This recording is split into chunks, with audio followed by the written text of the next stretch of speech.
Hey everyone, it's your girl Vidge with my co-host Shia, and today we're bringing you today's tea in a slightly different form because we've all decided to embarrass ourselves and come on video. As you can see, I've dressed up. This is a special occasion for me, and Shia is going to be telling you what the topic is for today. So it may be a bit of a giveaway with the two lovely faces that you currently see on screen. So we're joined by two very special guests today, and what we want to talk about today is like unusual or unusual career choices, really, or even things that people don't generally tend to go into. But we really want to give you guys a bit of an insight around different opportunities that are really available for you guys that you may not have thought about when you were initially thinking about what you could potentially do in life. So we've got two people, very lovely people who have joined us today. One is Ami, who is actually an author. So I'm going to let her introduce herself and give her a little bit of background, and then I will introduce you to the very lovely other lady who's sitting in the core. Okay, hi everyone. My name is, everyone tends to call me Ami, but my full name is Amirna. And my full-time job is I teach, and then I also tutor and I create videos for YouTube. And I also have a travel business, and I've just published a book called Hope, where I talk about my personal experiences of sexual harassment. I've been on the toes this year. This year has definitely been a magic year for me. Yeah. Amazing. And the very lovely one in blue is Labo. I'll let Labo tell you a little bit more about herself. Hey guys, so my name is Labo Myron. I'm the co-founder and managing director of DVD Style Publishing. So I will be getting into how I got into publishing later on, but I'm also a clinical scientist and we do online courses as well. And so I'm more of an online business coach as well as a travel business coach as well. Which is insane. So basically, guys, we met these two, both myself and Vidge, as you know, both have a travel business as well. And all four of us basically do it together. That's how we met. But we really want to bring these two guys because they've genuinely inspired me. I've always thought about, I love books. I read books all the time. And I've actually been really interested about actually like writing one. I started writing one as a joke just when I was younger. But like, in all fairness, like as much as you think about maybe writing a book, like I had never even considered like the actual publishing process, how it works. And like that was never even an option in terms of would I even want to get into that as a career? Which is what hopefully we will give you a little bit more insight into today so you guys can really know how amazing the opportunities are out there and how much you're actually able to do that you may not have thought about. Echoing what Shia said, absolutely love reading books as well as a kid, and I think when people think about writing a book, I don't think they realize how, long the process is and how many steps there are to actually publishing a book.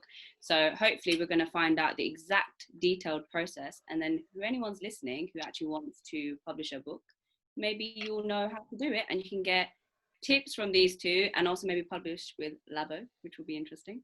But I think the best way to do this is to basically ask you guys a bunch of questions. So don't be nervous and just speak from the heart. Whatever comes out, comes out. It's okay. This is an unfiltered podcast, so say whatever you want to say. And my first question is going to be for Amirna or Ami. So did you always envision writing a book? Like when did that actually start for you? When did you obviously didn't wake up one day and be like, I want to write a book. Like, so when did that actually happen for you? It might be such a complete contrast, but I completely dislike, I'm not a reader at all. I've never actually picked up a book and read it until this year. So for me to write a book and publish it, it's kind of a shock for many people. So with my book, I had an idea 2 years ago. And I had an idea, I had a thought, and I was like, okay, maybe for me to take the step further, I need to write a book and actually write all my thoughts on how I feel about this whole topic, because talking to people, it wasn't really helping, because either you just get crushed back down or, you just feel like there's no point of talking to people. So I thought by writing my thoughts in a book, I can express how I feel completely. So that's why I wrote a draft. So I wrote a very short draft, which I saved in my notes and I locked it. So I put pin code so nobody can ever look at my notes. And then that was the end of that actually. And so the thought came 2 years ago, and then last year, that's when I wrote my draft. Since then, I wrote it, but I just didn't want anything to do with it, because I was really nervous to take the next step. This year, obviously, I met Labo, and as soon as I heard that she has this publishing company, I was like, oh my God, this is such a coincidence, you know? Like, I've always wanted to publish a book, but, you know, to somebody because I've known Labo for years, since I was young, actually.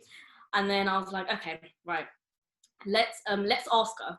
So the first step was me asking Labo. I was like, hey, what's this publishing company about? Can you tell me a little bit more?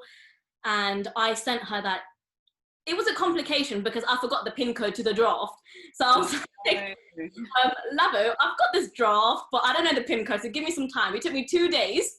And then after 2 days, I realized you can just touch it with your fingerprint and it opens up, which I didn't really realize. And then I sent her the draft, and that was literally it. So since then, yeah, it felt like a long journey, but yeah, I think that little draft was a little spark to it, and obviously Labo's encouragement as well to keep going. That would only happen to you. I know. So, to be fair, I can actually imagine myself being in the exact same situation as well, because I lock all my notes as well.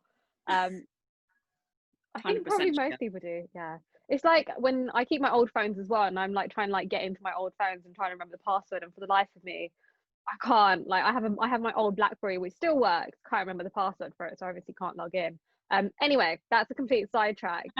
What did your family actually say when you told them, you know, I've got this idea, I've kind of wrote a draft of book, I'm thinking about publishing it, I'm working with someone, like were they supportive? What did they say? I didn't tell anyone actually at the start. I didn't even want to tell my parents, my sisters, nobody. Labo was I spoke to her about it first, and then obviously I had to give a heads up to my husband, otherwise, you know, a bit odd not telling him to write a book. So I gave him a sort of an overview of me writing a book and just the topic, nothing in detail about what's going to be in it or anything, because I think he knew what the topic was, and he just told me to just keep going. So with the supportive side, my sisters and my husband were the only ones who knew anything, and they were very supportive. They just told me just to keep going. They were like, throughout the whole journey, we're just going to support you, just keep going, and every time you feel like, you know, you're kind of crumbling, we're there for you. But my parents, they didn't know. I chose to not tell them because I thought if I did tell them, it's just going to be negativity, and I didn't really want, whilst me writing this really powerful book, I didn't want all the negativity coming from all sides, and I chose not to tell them. So yeah, they only found out when I did my announcement post, where everyone else found out, and even then they didn't really understand. They were just like, they just thought I'm doing some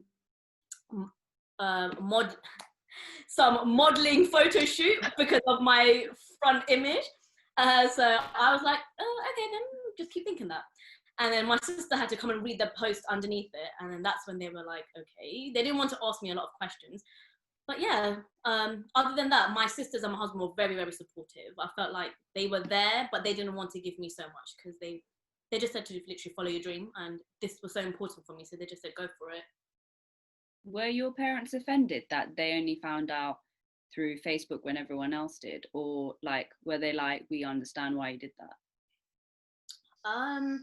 I don't think they had much to say, because the topic itself, they knew. I mean, if obviously within my book I say, like, you know, it wasn't easy to tell them, because obviously they chose, you know, they didn't want to believe me. So for them to read my post and stuff, I knew it was going to be a bit of a controversy. They were just going to be like, oh, why have you done this, you know? So with the post, they didn't say anything because they didn't know what was in the book.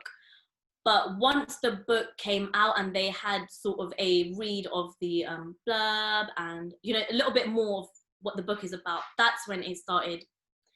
They were just like, why are you doing this? You know, you're married, you've got other things to worry about. And I just said to them, look, this was not to take revenge or anything. This is purely because to show other girls, to give them hope, and to show that this is the sort of life that I've been through. And then if you've been through that similar situation, you just need to just keep going and have faith in yourself. So once I explained that to them, they were, I'm not going to say they were happy straight away. I know they had their talks, but there wasn't much they can do because it's already done. I've published the book and I am who I am at the end of the day, right? So, yeah. I think that's really, really powerful of you. But I think like kudos to you. I think sometimes you've just got to do what you've got to do. And I know when we've spoken about like why you wrote the book and stuff, like it was such a powerful, and people who've like read the book, it's such a powerful message that you're trying to get over to someone. And that, like, your reason for writing it, I mean, if you're not someone who enjoys a book, like clearly like the fact that you wrote it, you really, really wanted to put out something that was really, really valuable for people and will be able to help people as they go along. So honestly, I think it's inspiring, and I think that goes to show that sometimes you've just got to do what you've got to do. Yeah, I completely agree. And actually, based off what you said, I wanted to ask Labo as well. When Ami sent you her first draft, what were your first thoughts? Right, when I actually first read it, it actually made me really emotional, to be honest, because deep down, when she sent it to me, she didn't say it was her story. Oh. So she didn't tell me it was her story. She did say, you know, just to have a read. When I opened it up, I thought it was going to be more of a third person. But as I read it, yeah, deep down, I did feel, okay, it does sound like her story, but I didn't want to make her feel as though, you know, I didn't want to put her in the position where she has to be forced to tell me. So I was totally fine. Like, if it's a third person, it's fine. Obviously, it's a story that needs to be put out there, and not a lot of people are brave enough to bring it out. So we had that discussion, and then I did sort of open it up to her. And then she did open up and say that, yes, it was her story, and she would like to put it out there as her name. And I was really, really proud of her for doing so. Even like towards the end, we were having that discussion, right? Because it was a emotional roller coaster of a ride for you. I know that, because, you know, there was ups and downs, and there were doubts as well along the way. But you made it happen, and seriously, you are so, so brave, and you are so, so powerful. And it's definitely a message that needs to be out there. And I think that's the reason why we took it on and we said yes, because we get lots of books coming in, and it's a dream for a lot of people to put the message out there, but they just don't know how to. But there'll be stories from domestic violence to sexual abuse. There's loads, but people don't have the strength to put that message out there. And I was so, so proud of Ami for building up that courage to actually write a book for herself, to actually say, I'm going to face it head on, and there is light at the end of the tunnel. And I'm sure a lot of people must have contacted her, because she has been a true inspiration. And yeah, so we were overwhelmed to get that story, and we were like, definitely needs to be read. So that was it, really. And then we went from there. Yeah. Oh, that's so nice. That is. Oh, no, to be honest, yeah, even when like I first read the book as well, like Amirna was always asking, like, so what do you think it's about? What do you think my book's about? And I'm like, I don't know, like, I've got no idea. And as I was reading, I'm just like, wait, what? Like, but it's such a good read. Like, even like my mum was like, can I read it? And I'm like, yeah, all right, if you want. Like, it's just so good, because like, especially that she's not a reader, to go from not reading books at all to writing a book with such a powerful message is just insane. So well done, Ami, for that. Yeah, I think I've got to echo that as well, because I read loads, and sometimes when I'm sitting down and like as a joke writing, like it's really difficult to like actually like get like a story out there that makes sense, and like to actually like over time, like I think it's really easy. Like I write a blog post, and all you've got to do, you take a topic, it's really short, you can be really concise, really precise, and like keep readers' attention. But to like spread a story out across like several pages, and get a really, really powerful message out there, and keep like readers like engaged throughout the whole thing, like that is so hard. And like throughout the whole time that I was actually reading your book, like I was super engaged, and there were so many times where I was just like, oh my god, I've been in that situation, Oh my God, I completely get that. Oh, and like there are so many of these things that it happens to everyone and no one talks about it.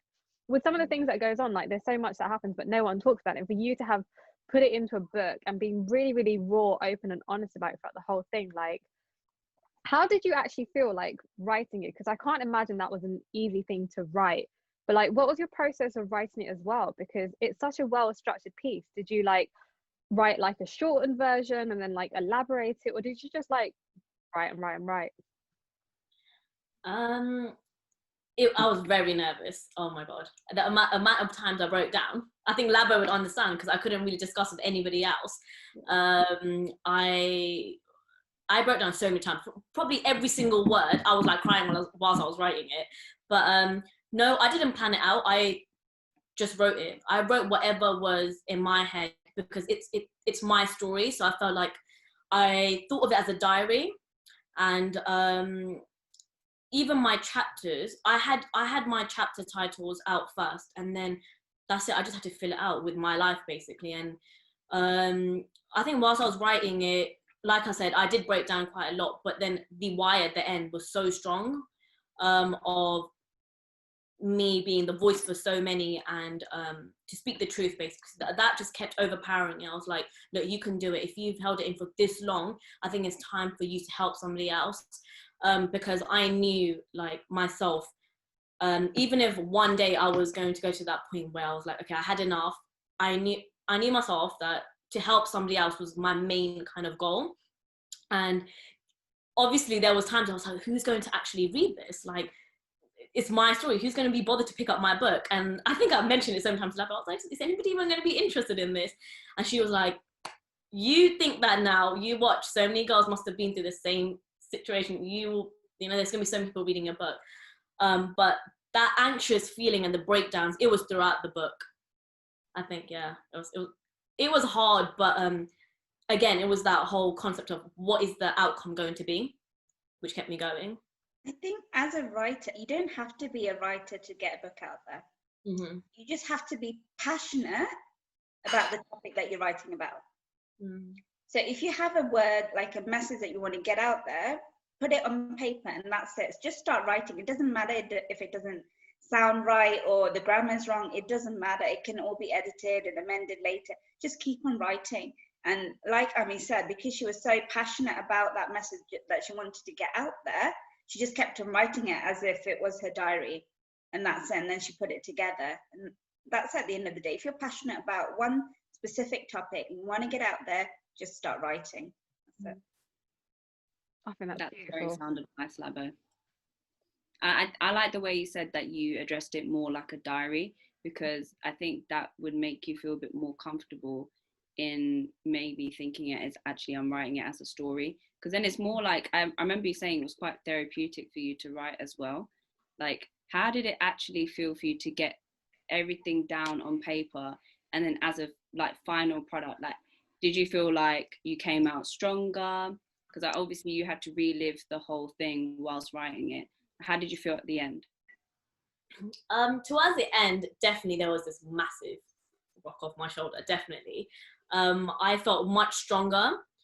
I did have so many people saying, okay, is this going to change your life completely? Is this going to attack you even more? And I kind of had that whole mindset of, okay, whatever happens after, it's fine. Because I just want to write the book and I want to help somebody and just finish it. And that was, I knew there was going to be a lot of drama after the book. I can imagine from, I don't know, whether it was going to be my parents or the people involved in the book.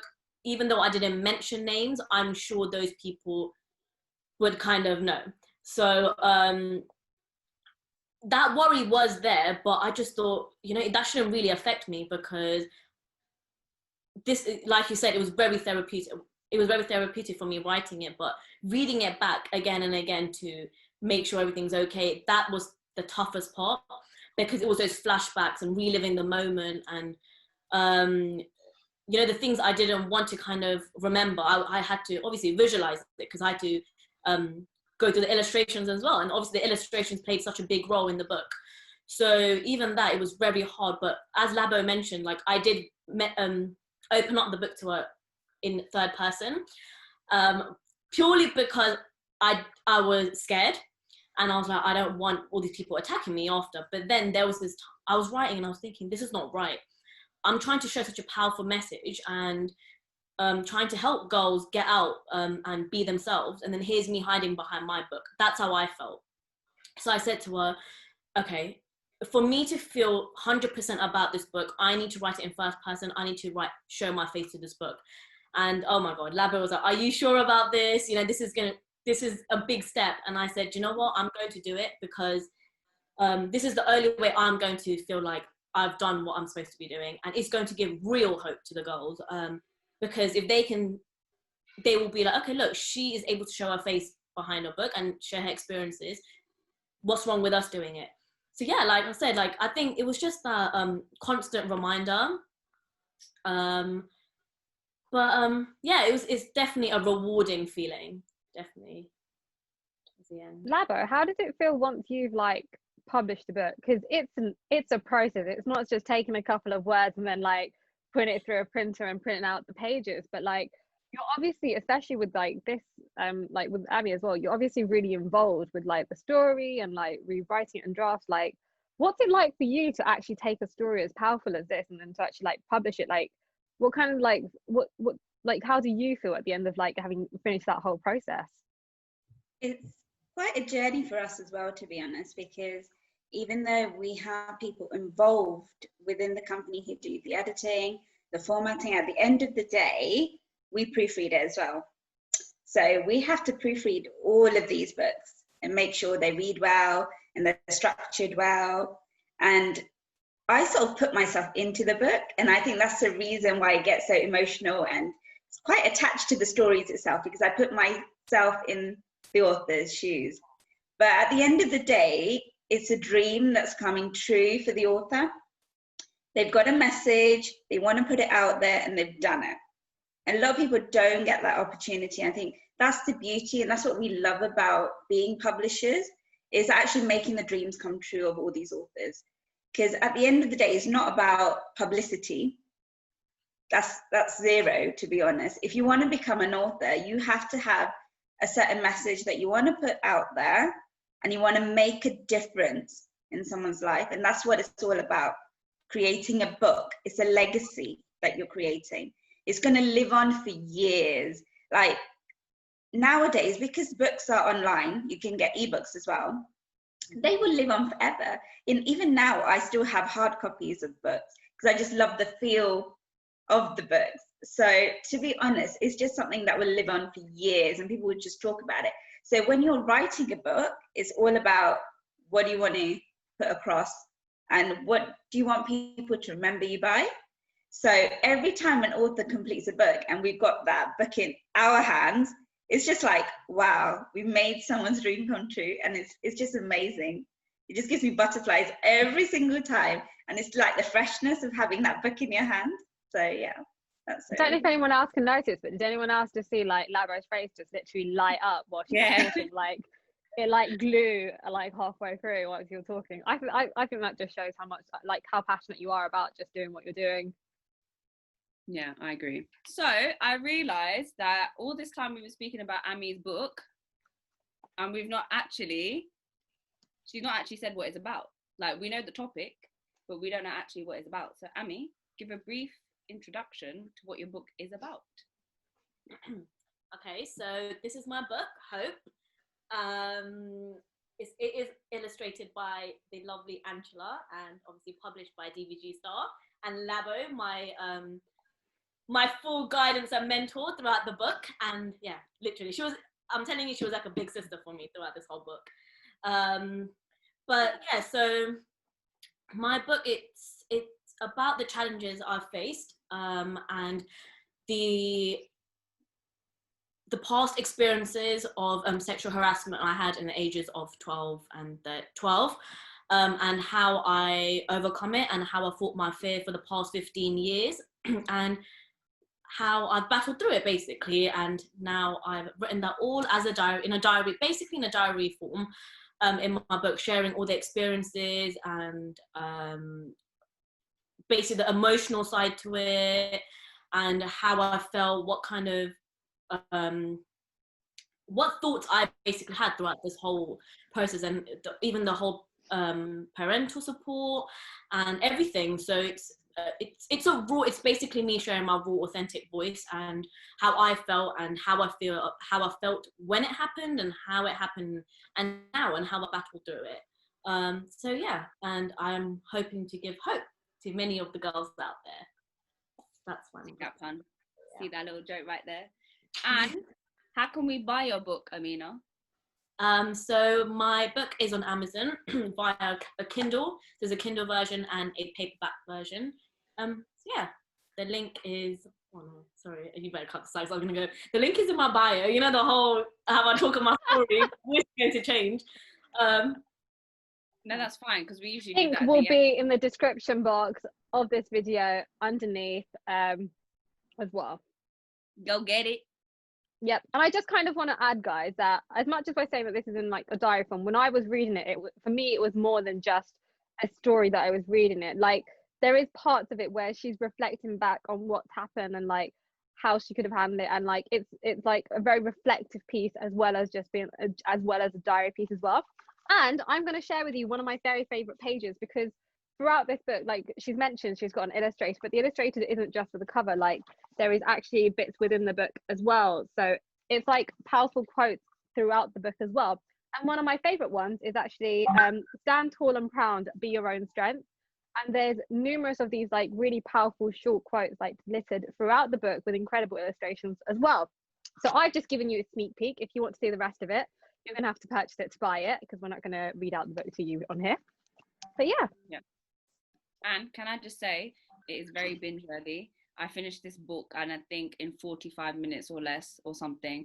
Like once you start it, it's so addictive. You just want to like read the whole thing. And I think especially with it being such a taboo topic in the society, I think it's so good that you decided to share your story, even though it was hard. I think there needs to be more books and people sharing their stories so that it becomes less taboo and our society doesn't shun from it or doesn't believe it's happened, but actually, you know, actively tells their kids, you know, good touch, bad touch, etc.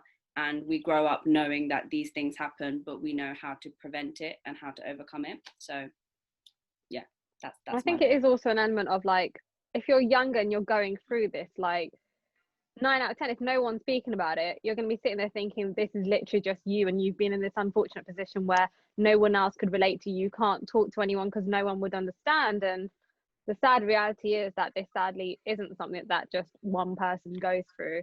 And just kind of like making it like being more vocal and like speaking about it is going to help so many people kind of just understand that they aren't alone in this. And I think that's going to give a lot of strength to a lot of people. Mm-hmm. And branching off of that, actually, oh sorry, what were you gonna say, Amirna?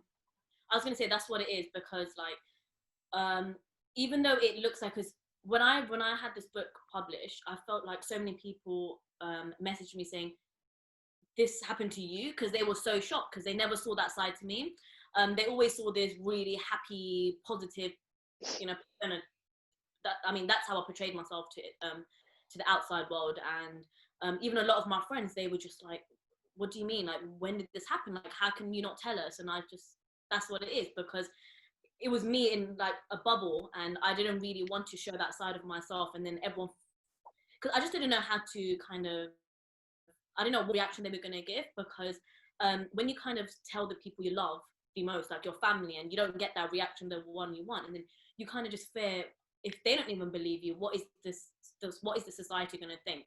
And that's what I'm saying, like throughout the book, that's what my main thing was. Like, even you shouldn't be sitting there thinking, oh, my mom and dad doesn't believe me and there's no hope after that. Whereas that was a mistake I did. I felt like I kind of just closed it within myself, because I did tell my parents, and because I didn't get the reaction I wanted, I completely just went into that little dark hole.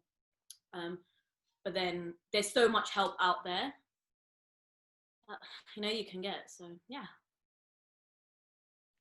Okay, I think you pretty much answered my question. My question was going to be, what's the feedback been since you've like published your book from everyone in general? Oh, very good feedback. I mean, I think the feedback itself made me feel stronger, and it made me feel like, yeah, I was 100% on the right path. I had a lot of voice notes and messages from mums, which I did not expect. A lot of them were crying to me over voice notes, and they were just like, thank you so much, you made us realize how important our children's voices and our daughters' voices are, and now we're more aware and we know who to, you know, bring in and out of the house, and, you know, like, to be a bit more, which is shocking, because I didn't know I was going to give an impact to a mum. I thought a younger girl's fine, there would be some sort of, you know, message coming across to them, but when I had these moms and parents talking to me, I thought, right, okay, this is definitely helping. This is going further than I expected. So it was definitely positive, good feedback. Yeah. that is literally amazing. And I think, yeah, I think it would, because I don't, it's just a topic that we don't really discuss, and it's not really like openly talked about, but it is so important. Like, the people that you let into your house play a really important part, and I think it's great that you've like really been able to impact people's lives in such a vast way, like more than you were actually expecting. I agree. But my next question is for Labo. So I guess in terms of like the publishing side, like how, because you have your fingers in a lot of pies, how are you managing having this publishing business and alongside all the other commitments? Because I know you obviously do the travel business and you do publishing, but for everyone who doesn't know, you do a lot more things on the side. So how are you managing that? And obviously talk about what else you're doing on the side as well. So it does get quite challenging, but being a mum of two, it can be challenging with two little boys that are always wanting attention. So I do break it up. So I have days where in the morning I wake up quite early, get a morning routine in, and I always have it as mornings I get everything that I need to do, like to-do list, out of the way. So during the day, so my little one actually started nursery recently, but before he was with me, so I had to give him attention at the same time. So I used to break it up, so I had only like say 2 hours I'll focus on my publishing. And then obviously we've got the online courses that we do as well through Udemy, with 15,000 students. So even if they come back to us, we'll have to go back to them. So it's about managing your time. A lot of people say, I don't have time. I don't have time to do this. I don't have time to do that. But to be honest, it's about what's your priority. Write it down. So even though we're running multiple businesses, I have it as, okay, what is my priority for today? So I have a to-do list. What do I need to get done that is priorities? Can it wait till tomorrow or the week after? So I have a list of that. So I go according to that. So I break the day up. So in the mornings, have my morning routines, get all the to-do lists out of the way. During the day, focus on the businesses that I have, but then have a couple of hours. So lunchtime and say breakfast and evening is fully with my boys. Now, sometimes it's really hard to be present in what you do, but it's something that I'm trying to overcome and try not to like use my phone all the time when I'm with the boys, and just sort of be present in what you're doing. And that's the key thing. I'm still learning on that. So yeah, that's how I do it. I just break it up, and it can be difficult.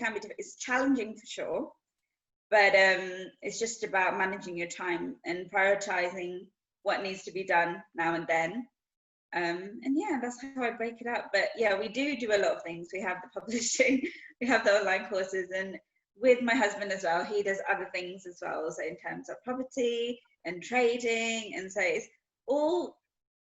all down to time management. I think that's what it is, and prioritizing, and that's it. So it's not something that anybody, you know, they can't do. You can do it. Anybody can do it. But it's just a matter of putting your mind to it. And is it something that you want to be doing? Are you passionate about what you're doing? And I'm sure all of you guys, you're in the travel business. So, you know, if you're passionate about something, you'll be driven to do it. So time has nothing to do with it at all. It's all about priority and just managing it. That's it. Yeah, I completely with you. I never believe anyone that really says I don't have time, because I just don't think it's valid as a concept, because everyone has the same 24 hours. It's simply, how do you want to use your time, and what are your priorities that you want to focus your time on? Like, what do you want to spend your time on? Because I think I asked Amy the same question as well, like when she was writing, like how did she figure out how much time that she spent into like her writing? How much did it actually take you? Amy, how long did it actually take you to write that book? Because I think some people have a concept that it's going to take you years and years and years, or at least a couple of years to write like a good solid book. How long did you actually take to write your book? Okay, firstly, I'm a person, like if I have something to do, I like to get it out of the way. So I'm a person, like if I have a to-do list, I will make sure everything's done. Like I can't sleep otherwise. So go on, Lava's gonna say something. Oh no, I'm sorry. You can see her little one hand just like tapping away. Guys, this is the reality of being a mum and having a boss. So I tend to finish my tasks very quick anyways. So even when I was writing the book, I knew, because my head was like kind of screwed on, I knew it was going to be something that I wanted to keep as a routine. So like Labo said, she has a morning routine. In my morning routine, I gave time to write my book. So I'll give myself an hour and a half before the whole house wakes up. So it's like me and my zone time. And then I write my book and then I go for my run. So I can just kind of release it out there. Because obviously whilst writing it was very difficult. So I needed that air as well. Saying that, DVG Star is amazing, and they do the whole 30-day. How would I say that, Labo? I don't want to say it. So we do write, publish, and market your book in 30 days. So a lot of our authors, they've actually managed to get their book, because a lot of them, they either write it beforehand, but we have had authors where they've written it within the 30 days. So there was a week where they wrote the book, and there'll be a week where we got it all edited, and then there'll be the week where we finalize everything and publish it. I think that's what it was, right, Labo? Days. Huh? Yeah. So for me, it was like, Labo was like, okay, first thing is first, set yourself a deadline. And I was like, okay. So I remember July, I think it was July 1st when I said, okay, August 1st, I'm releasing this book. Because I'm a sucker for like, it has to be August 1st, or it has to be the 1st or the end of, like, I'm like one of those people. So Labo was like, okay, right, we've got a deadline. So it was August 1st, and then July 1st, I was like, right. I made sure I wrote every single day. And then the whole proofreading and editing was probably the difficult bit, because to read back at your story again and again, it really does get to you, because, you know, you're just having the same flashback and you're just like, oh God, like, you know, because you're writing it and it's just on the go kind of thing. So because I had that whole, the end goal, the outcome, I knew what I was going towards.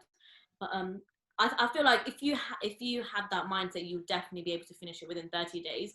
And with the support as well, because Labo was always, I was able to contact her whenever I had to. Any question, she was there to answer it.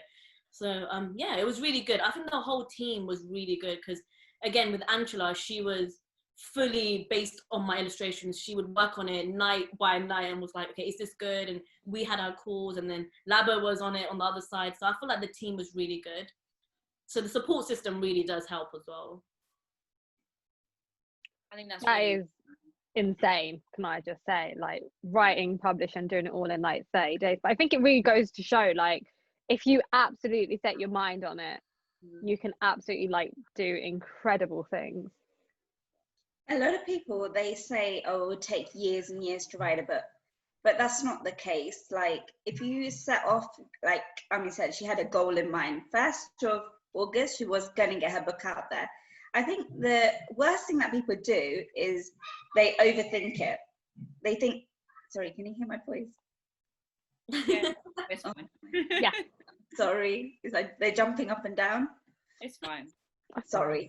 But the worst thing they can do is overthink it.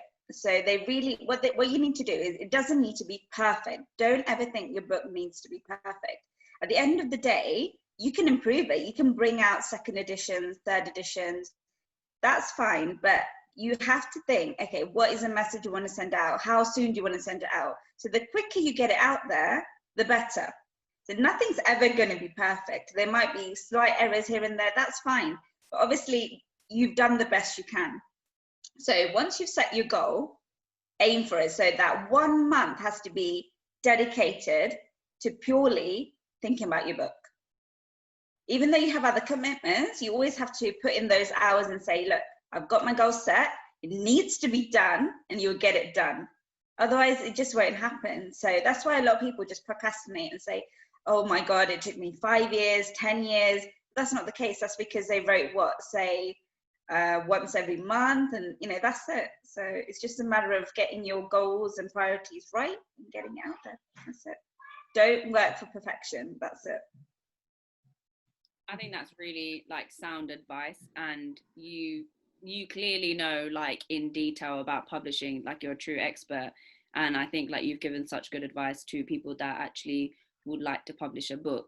So my question is that obviously you didn't just randomly decide I want to do publishing. So when did you actually get into it, and how did you get into it? Because you sound like you've had quite a few years of experience now. So I want to know, what was your background to actually getting into it? To be honest with you, I had no clue about publishing at the beginning. Like literally, I loved reading books. I just loved reading books since I was little. But in terms of getting into publishing, I would say hats off to my husband, Myron, because he's the one, he had a dream of getting a book out there and getting a message out there. Because obviously he came from Sri Lanka, and his journey from when he came from Sri Lanka to here it was insane. So he wanted to get a book out there and make a difference in people's lives. So he was the one who actually founded DVG at the beginning, because he published, actually he became an author of a book, and he actually published to another company. Now, when he got his book published, he actually published his second book himself, because he learned the ropes of how to get a book published. And he's the one who actually said, okay, we want to make people's dreams come true, because another person actually published with him. So that was Philip Chan. And he had a problem in a sense that he wanted it in certain ways, and obviously that publication company couldn't do it. So it's a gap in the market, and I think that's what Myron picked up on, in a sense that everybody has a book inside of them. They want to get it out there, and it's a matter of what do they need. So he found that gap, and he was able to help other authors get their books published. Now, for myself, I was in the background helping him out and things like that, because I was quite hesitant, because my background, I'm in the clinical science side of things. So I'm a clinical scientist by profession. So I was in that field, and we're both working in London. And the main reason why I thought, okay, this will be best for me to join forces with him, was when I had my first child, my son Jason, because when he started nursery, we had the problems of, we were both working in London. I wanted that time freedom, and I wanted that financial freedom as well. But time freedom was so key for me. I wanted to spend time with my kids.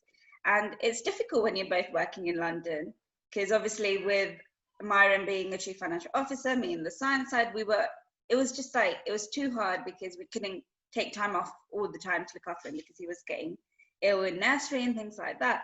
So that's when Myron was like, why don't you take over DVG Star Publishing? Because that was founded in 2014. We'd put it together. We were already helping authors. And I thought this would be perfect for me, because I really want to make other people's dreams come true. I'm passionate about that. And it's definitely not something I thought I would enter, like in terms of that field, because obviously I was very science orientated and medicine side, and that's how it was. But as soon as I entered, my life changed completely. And first thing was, I wanted to write my own book, because I think when you write your own book, that's when you feel connected, and you'll be able to understand the process as well. Even though I was helping Myron in the background, and we've got a team together that helps in terms of getting books published, but I wanted to do it myself as well, and actually see how the process is being on the author side of things. And that is so key. And that's when I released my book as well, Mumpreneurs, How to Juggle the Struggle. And that fitted in well with the boys. So me going from science to publishing, it was a really big jump, to be honest, a big transaction, but I loved it. the key thing was like DVG was founded as dream, vision, goal. With those three, you can achieve anything. So if you have that dream and you have that vision, and you have a goal set, you can achieve anything in life. No one can stop you. And I think that was key. And we really loved that concept. And every time we got our authors to publish their book, it was just like, it was a wow factor. I was like, wow, I've actually helped someone accomplish something and actually put a message out there. And it was a great feeling. And that's when it buzzed. Like literally, we've published so many books now. We've published over 150 books. And every single time, it's like, oh my God, I've just made someone's dream come true. So it's just, it's crazy. It's definitely a field I wasn't thinking of going into, but it has changed my life completely. And people who have done books, who have done it in, say, educational side of things, they've gone on to do online courses. And that's something that we can help them with as well. So for me, I've always thought of passive income as the key. A lot of people, they always think we have to work the 9 to 5. Now I know all these lovely ladies, they're in the travel business, they know exactly what passive income is. And that's the beauty. You need to work out like what is giving you that passive income. You don't want to be working 9 to 5, not have that time freedom, not have that financial freedom. And that's what you want. And like for me, to be able to spend time with my boys was just insane, I think. And that's what publishing has helped me with as well, because I make other people's dreams come true. And at the same time, I have that flexibility of I can spend it with my kids. So yeah, that was my transition from a scientist to a publisher. That's amazing. And for those of you who don't know what passive income is, you would have seen me do a little dance, because anyone who knows me know I love it. It is the best form of income you can possibly have. But it's basically, you continue to get paid for work that you've already done. And there's a number of different ways you can obviously do this as well. But what it essentially means that it allows you to like prioritize, like if one day your kids were like the most important thing, you don't need to like be like, oh, I have to go to work, I have to turn up in order to kind of get paid. You will still continuously still get paid, and that's going to give you your financial security, which then allows you to have all these time freedoms. Like Labo can spend time with her kids without having to worry about that. And yeah, passive income, best source of income you will ever have. I'm not going to rant on about it, because I can rant on about it forever, and that is not the purpose of this, essentially. No. But Labo, what would be really interesting, because we've spoken about publishing a lot and about getting books published, but I still don't know the process that you would actually go through if you wanted to publish a book. So assuming that I'm a budding writer who's got an idea in mind, what would I have to do in order to go get a book published? Okay, so in terms of getting a book published, you need to, we actually have it on our website. It's a document that you can download, and it tells you step by step how to put a book together. So at the end of the day, the main thing you need to think about is, who is your audience? Who are you writing the book for? So always have that in mind. And what is the topic on? What are you passionate about? Because at the end of the day, this book is going to give you credibility and visibility, and you want it for the right reasons. And a lot of people, the first book they write with us is quite motivational, and then they go on to write one for their business, because they use their book as a business card. That's what it is. A lot of people use their book as a business card. So at the beginning, they write a motivational book that inspires other people, and it's a message that they're passionate about, and then go on to write about the business. And then that helps them in terms of their business as well, because of the credibility and visibility you get from book writing. Now, in terms of setting it out, we always tell authors that your first book should be around 10 chapters. Don't overthink it. Think of it as 10 chapters, and write down for each chapter a title. What are you going to be focusing on for every single chapter? And then every single day, write down 5 bullet points for every chapter. And then slowly it'll come together. So under every single bullet point, write a few sentences. And that's how you start structuring that book together. Yeah. So it's not about you have to be a good writer. It's just about you need to be passionate, again, about your topic and writing it down. So you've got the 10 chapters. Always think in mind now, in terms of the book, a lot of children, we have a lot of child authors as well, and they can't write a lot of lengthy books. It'll be short, so that's fine. You don't need a spine. But like with Ami's book as well, you can see here, she's got the spine wording. So to get that, you need to have at least 130 pages. So you have to bear that in mind as well. So if you feel like you want the wording on the spine, just bear in mind that it needs to be 130 pages. And we would recommend roughly 60,000 words, roughly. But it doesn't have to be the case. You can be shorter, depending on what it is, because we've had poetry books. You can do poetry books. And with poetry books, there's no limit. So you can have a short poetry book, you can have a long one. So bear that in mind. Also bear in mind, are you going to have illustrations in your book like Ami did? And who do you want the illustrations to be illustrated by? Or is it something you want to do as well? So people do the drawings themselves. We've had authors who've drawn the images themselves and put it in, or you can get an illustrator. So those are the key things you need to bear in mind. And in terms of publishing the book itself, do you need the book to be edited? Like some people, they're really good with their grammar and they don't need it to be edited. That's perfectly fine. So there's like 3 categories. You know, like with celebrities, like this book, Amirna's book, she wrote the book. She purely wrote the book. But you know, with some celebrities, they get ghostwriters. Oh yeah. To write their book. So so it's all written by someone already. It's a ghostwriter. You don't know the person, they'll write the book for you. So you do have that as well. So what we always say is the author should write their book because of the authenticity. And also in terms of cover designs, always have an idea in mind. What do you want in terms of brand as well? So the colors, what color brands do you want? What do you want it to portray? Obviously with Ami, she's gone with the gold and black. So what sort of color brands do you want it to portray? Because at the end of the day, it should be consistent throughout. And also, what image do you want on the cover? And just have a brainstorm. So we always can tell authors to maybe do a mind map of your book. They're doing a mind map, you can then branch it off as well. So once you've sort of had the bubbles of the chapters, you can then branch it off, and then those little branches you can then branch off again. So you can bounce off your own ideas. So that's another tip. Mind maps, do them, really helpful. Think about the word count. So within the 60,000, if you want the wording on the spine, if not, it doesn't matter. And also think about the size of the book. I know with Ami, she wanted it very,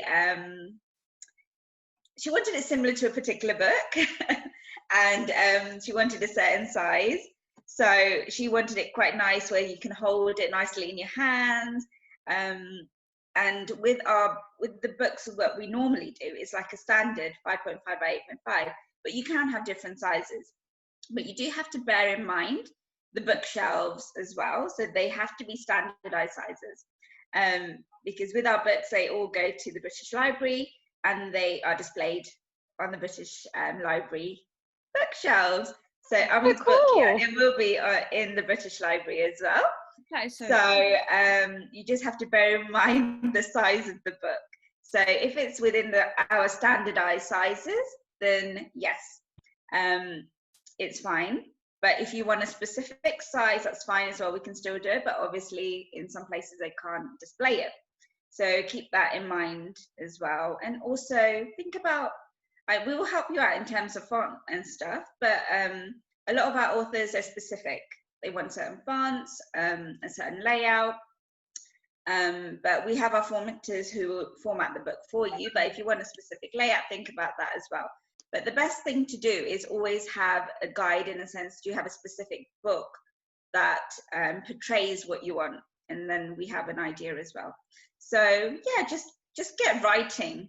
That's it. Get writing. You don't need to just overthink anything. Get writing, put pen to paper, and it will just flow. Honestly, you've literally just broken it down and made it sound like the simplest thing in the world. Yeah. Write 10 titles, write a couple of bullet points, expand those bullet points out, figure out the counts, figure out if you want a spine or not, and then And go you to can Labo to swap the print it. chapters around. You can swap the chapters around, so it doesn't have to be exactly what you wrote down. So at the end, you can swap and, you know, make it feel, you know, that it flows. So you don't have to stick to it, but it's just a matter of starting somewhere. Yeah. I didn't even realize like there's so much that goes into it. Like I didn't even think, you know, if you want it to be on the spine, it needs to be a certain amount of pages. Also, the fact that it goes to the British Library, uber cool. Had no idea. But yeah, okay, wow. Like, well, at least now Size the books. knows. Like, that's, yeah, okay. Anyway, moving on. So, I think we've spoken about a lot this episode. And to wrap it up, I want to ask you guys both one final question. Because obviously this episode was about, you know, unusual career options. So better word. And what I wanted to basically find out from you guys is, starting off with Labo, what advice would you give to someone who doesn't want to maybe stick to the, you know, the usual 4 Tamil categories of doctor, lawyer, engineer, and what's the other one? It's not even Tamil, can I just put out Asian. there? It's pretty much Asian standard. Dentist, the last one. Yeah, people who don't want to stick to those 4 categories, what advice would you give them to basically, if they're feeling a bit unconfident, worried about other people's opinions, but they want to branch out, what advice would you give to them? To be honest, I think you have to sit down and think, what are you most passionate about? It's fine to become a doctor, lawyer, anything like that is fine, because that's what you're passionate about. But if that's not your passion, try not to follow that route. Go with what you're most passionate about, and then everything will fall into place. Yeah, and that's it. Just follow your passion and then go for it. I echo that, because I was actually someone who went down a route which so I went for medicine, for those of you who don't know, and that was obviously something that I just wasn't passionate about, so I obviously gave it up. And it's fine, whatever you do. I pursued maths afterwards, which I don't regret, because it's still one of the set standard like Asian routes to go down. Like maths isn't really that or adventurous, but like it was something that I was genuinely passionate, and I still love numbers. Like a good Excel sheet, color formatted, beautiful. Don't even care that people are going to judge me on this podcast for saying that. But I think that is sound advice, Labo, and I completely echo that as well. Like going after things that you are passionate about, and really like exploring your passions and seeing how, if you can actually make a career out of something that you are passionate about, you are going to continuously be able to stay motivated, and you're going to love what you do. And turning up to work, or turning up on a Monday to go into work, isn't going to feel like a task or like something you're just like dreading when the weekend ends. Like, yeah. Ami, what about you? Sorry, go on, Labo. As women, I think we always tend to, once you have kids, that's when everything sort of changed for me. So that's when I really needed that flexibility in terms of careers. So always think about like flexibility. Like, would you get flexibility in that job? Is that something that you can see yourself doing and having a family as well? But a lot of careers, it is challenging, it can be very challenging. So putting it into perspective in terms of having a family in the future and things like that. But with the work that you're doing, can you do it alongside having a family as well? And a lot of people can, that's perfectly fine, but it is challenging. So you want to have multiple streams where even if one falls, you're relying purely on that 9 to 5. Always have multiple streams. So even when you start to thinking about families and having kids and things like that, would you be able to fall on something else and, you know, put that into looking after your kids and doing the work as well? So always think about passion, and even if it's a 9 to 5 career that you love, that's fine, do it, but then have that flexibility as well and have multiple streams coming in. So even if one falls, go with the other. Yeah, I think for me it was very much around, it was more about building the lifestyle that I wanted. I got crystal clear on the type of lifestyle that I wanted, which is what actually made me give up medicine in the first place, because I wasn't passionate about it, and B, it would never give me the lifestyle that I actually wanted to live. And that was like one of my main key drivers about pursuing all the things I've done since. So yeah, Labo, you're just like a little pot of wisdom where it just kind of like fire it out left, right, and center. Totally agree. What about you, Amy? Because I'm sure your answer is going to be very different to Labo's. I feel like all my life I've done something very outside the Asian zone anyways. Obviously, I graduated in fine art, so I was painting. And that itself was like, people were like, to my dad actually, he had phone calls every day, why are you letting her paint? Where is she going to get with her life with painting? And then, but my dad was like, you know what, it's her dream, and if I sit there telling her not to do it, she's not going to graduate in anything. So I got that courage from my dad. So yeah, I graduated in fine art. So I think from then, I've never had that push to do something that I wasn't comfortable with anyway. But like Labo said, definitely be passionate and follow your dream. Like, just go for it, because at the end of the day, you need to do what makes you happy. So like Labo said, just literally just follow your dream and do what makes you happy. Because at the end of the day, it's your happiness that matters. And yeah, like, I think I just give yourself that hope and faith and that courage, and you're just going to go wonders. So yeah, that's it. By the way, that's really good parenting on your dad's behalf, to actually have said, go, like, she's going to do what she's going to do. Because yeah, like, a lot of parents I know are really like iffy about kids like going off. Like, I know someone I knew did like geography, and that was a step too far, like doing geography. So definitely, like, kudos to your dad on that one. Really good. Well done, Mr. Ravindran. Yeah, I just have back. No, I think that actually plays a key part as well, like having your parents on board with everything. Like, even with me, I did stick to science because obviously my parents wanted me to do science, but I didn't do like a typical science degree. So I did pharmacology. Hardly anyone knows what that is. When I say it, people are like, is it pharmacy? And I'm like, no, it's pharmacology. And they're like, what's that then? And then I tell them, they're like, oh, okay, that's pretty different. And I'm like, yeah, because, you know, at the end of the day, I realized, right, I actually wanted to do languages, and my parents were like, what are you going to do with that? Be a translator? And I was like, to be fair, I do love languages, but I didn't really think of career options after that.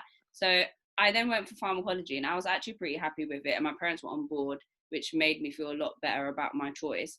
And then I looked at career options as well, which I think is really important for anyone who wants to branch out and do something different. You need to look at the career options as well, because it's all well and good you doing a degree that you are passionate about, but if there's not many jobs, you're going to eventually end up doing a different career, and then it's almost like, what's the point?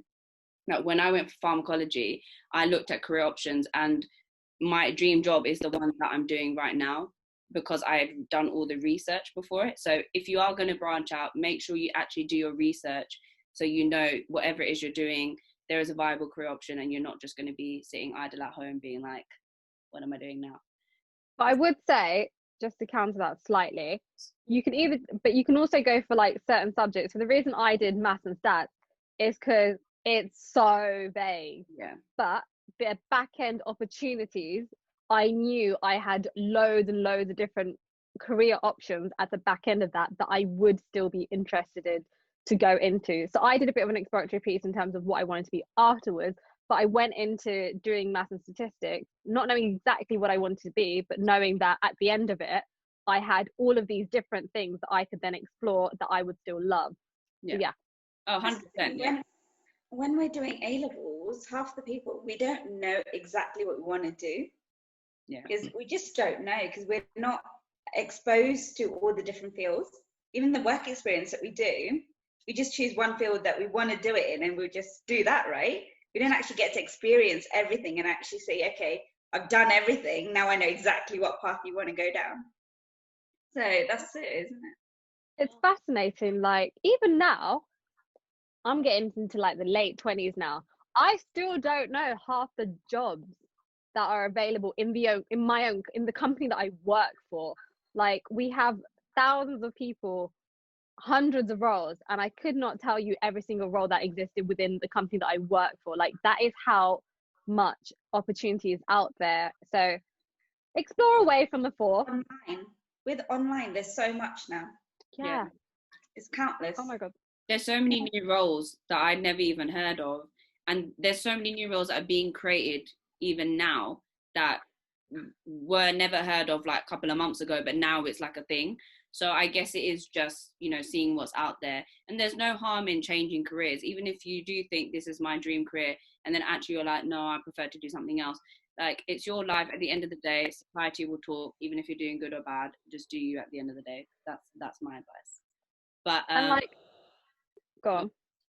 I was gonna say, and like Labo said, like at the beginning, like if you are doing something and you have something else that you think you might be passionate about and might want to build a career out of, like you could always do that in the side, like pick that up as a different income source, and then you can have those multiple income sources, build them up, and like explore your options. Like you don't have to give one up to start the other as well. You can start exploring other options whilst continuing to do what you're doing now. So yeah, just keep that in mind. 1000% agree, Shia. Thank you, Labo and Amirna, for jumping on.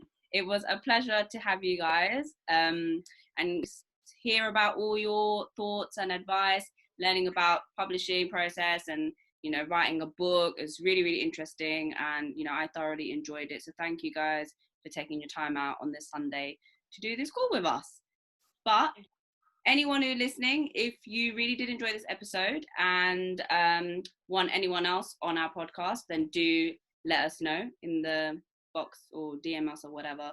You know, our Instagram, email, we always say it every time, but I'm going to tell you again, username even, openbookvs. And if you want to email us with any suggestions on topics you want us to talk about, whether it's with these two guys again, because they were a lot of fun to film with, or anyone else, then email us at openbookvs@gmail.com, or you can email us directly. So Sheesh, what's your Instagram? Everyone, this is where you give your Instagram handles, so don't forget it. Starting off with Shia, let's go. Shia Ventures, so it's SHIYAAVENTURES, no spaces. Labo in the corner. Well, if you want to talk about publishing, then it's DVG STAR Publishing. Or personally, if you want to contact me directly, it's just Laboshi Sri. Laboshi Myron. Oh my God, not Sri, it's Laboshi Myron.